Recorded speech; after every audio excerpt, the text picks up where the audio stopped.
Hello friends, welcome to my channel. तो आज हम सर्कुलर प्लाजो बनाएंगे।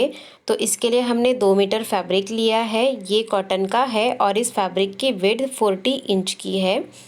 तो सबसे पहले हमने फैब्रिक को 2 फोल्ड करके रखा है। ये ओपन साइड है और ये फोल्ड साइड है, और ये इस कपड़े की लंबाई है और ये इस कपड़े की चौड़ाई है। तो अभी हम इसे एक कॉर्नर से उठा के ट्रायंगल में फ़ोल्ड करेंगे। तो इस तरह से हमें इसे अच्छे से फ़ोल्ड कर लेना है। तो देखिए, हमने इसे फ़ोल्ड कर लिया है। तो यहाँ पर हमारी फ़ोल्ड साइड है, तो फ़ोल्ड साइड हम दूसरी तरफ करेंगे और ओपन साइड हम अपनी तरफ कर लेंगे इस तरह से। तो इस तरह से हमने इसे 4 फोल्ड कर लिया है।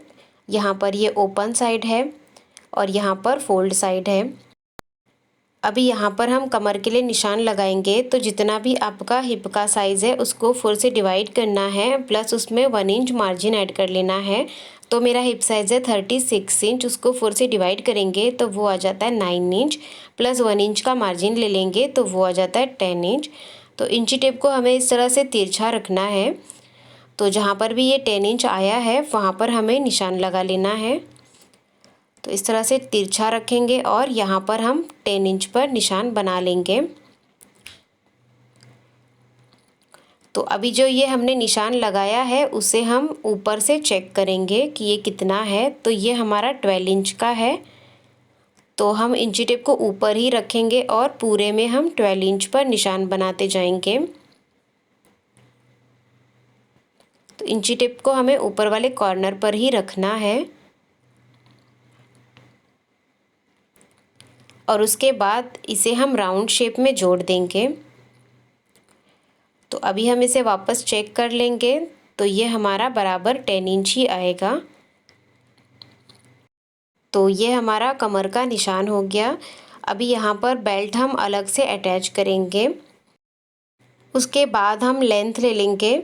तो यहाँ से लेंथ मैं ले रही हूँ 24 इंच। तो यहाँ पर ये 24 इंच की ही लेंथ आ रही है, तो मैं उतनी ही ले रही हूँ। तो यहाँ पर हम 24 इंच पर निशान लगा लेंगे। अभी जो हमने निशान लगाया है उसे हम ऊपर से नापेंगे। तो ये 35.5 इंच आ रहा है। तो अभी इंची टेप को हम ऊपर वाले कॉर्नर पर ही रखेंगे और 35.5 इंच पर मार्क करते जाएंगे पूरे राउंड में।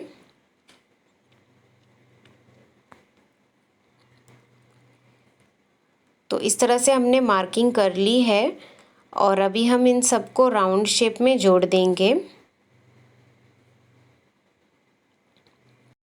अभी हम आसन के लिए निशान लगाएंगे। तो आसन के लिए हमें हिप का 4th part plus 2 inch margin लेना है। तो मेरा हिप साइज़ है 36 इंच, उसको 4 से डिवाइड करेंगे तो वो आ जाता है 9 इंच, प्लस 2 इंच मार्जिन ले लेंगे तो वो आ जाता है 11 इंच। तो यहाँ से हम आसन के लिए निशान लगा लेंगे 11 इंच पे। उसके बाद यहाँ से हम 3 इंच अंदर की तरफ मार्क करेंगे। तो 40 इंच के ऊपर साइज़ के लिए आपको 3.5 इंच लेना है। अभी इस निशान को हमें ऊपर तिरछा जोड़ देना है। तो इसको हमें तिरछा ही जोड़ना है, सीधा बिल्कुल भी नहीं जोड़ना है, नहीं तो वेस्ट का साइज़ कम हो जाएगा। उसके बाद यहाँ से हम राउंड शेप दे देंगे आसन के लिए। तो इस तरह से मार्किंग हो गई है। अभी हम इसी मार्किंग के ऊपर कटिंग कर लेंगे।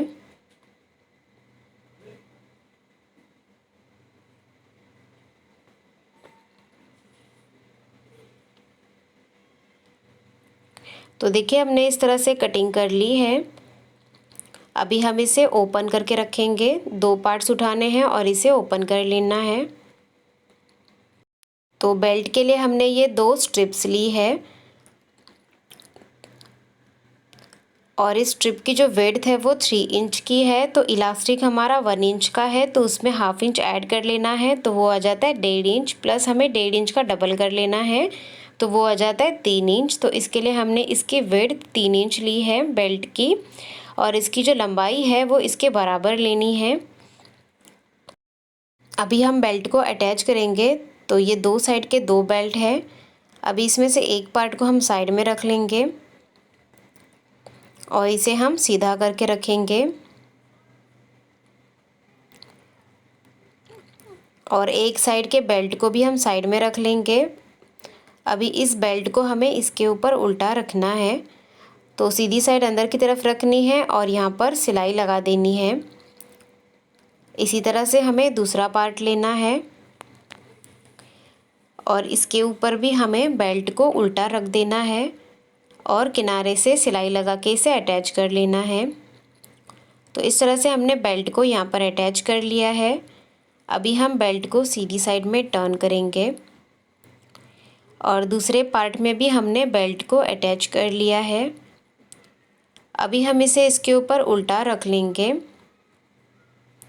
दोनों पार्ट्स की सीधी साइड हमें अंदर की तरफ रख लेनी है।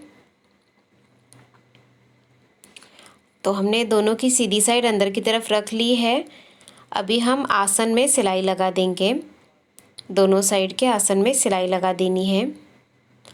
तो हमने आसन में सिलाई लगा दी है। अभी इसे बीच से पकड़ते हुए हम इस तरह से रखेंगे।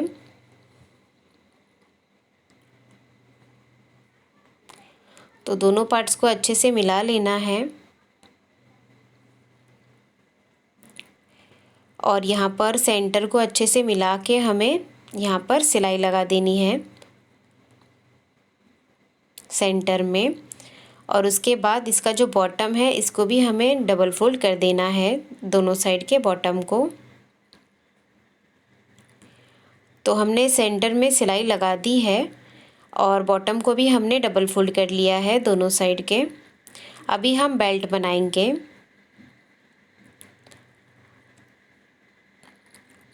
तो बेल्ट के लिए सबसे पहले हमें 1/2 इंच का फोल्ड करना है। उसके बाद ये जो सिलाई है इसी के ऊपर हमें इसे रखते हुए पूरे राउंड में सिलाई लगा देनी है। तो यहाँ पर हम पिंस लगा लेंगे। तो पिंस लगाने से हमें सिलाई करने में आसानी होगी। और उसके बाद हमें पूरे राउंड में सिलाई लगा देनी है और यहाँ पर हमें थोड़ा सा ओपन छोड़ना है इलास्टिक डालने के लिए। तो हमने पूरे राउंड में सिलाई लगा दी है, यहाँ पर थोड़ा सा ओपन है। तो ये हमने इलास्टिक लिया है और इलास्टिक की जो लेंथ है वो 27 इंच की ली है। तो जितनी भी आपकी कमर है उससे 3 इंच कम करके लेना है। तो हम एक सेफ्टी पिन लेंगे और इलास्टिक में लगाएंगे और इलास्टिक को हम इसके अंदर डालेंगे।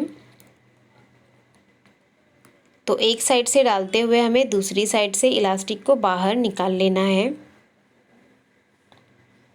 तो इस तरह से हमने इलास्टिक डाल दिया है। अभी इलास्टिक को हमें ओवरलैप करना है और यहाँ पर सिलाई लगा देनी है। तो हमने यहाँ पर सिलाई लगा दी है। अभी हम इलास्टिक को अंदर की तरफ करेंगे और ये जो ओपन है इसे हम स्टिच कर लेंगे। तो ये हमारा इलास्टिक लग गया है। अभी इसे खींचते हुए हम इसके बीच में एक और सिलाई लगा लेंगे, तो जिससे इलास्टिक पलटेगा नहीं। तो इस तरह से ये हमारा सर्कुलर प्लाज़ो बन गया है। अगर आपको मेरा वीडियो अच्छा लगा हो तो वीडियो को लाइक ज़रूर कीजिए और आप मेरे चैनल पे नए हैं तो सब्सक्राइब भी कीजिए। Thank you.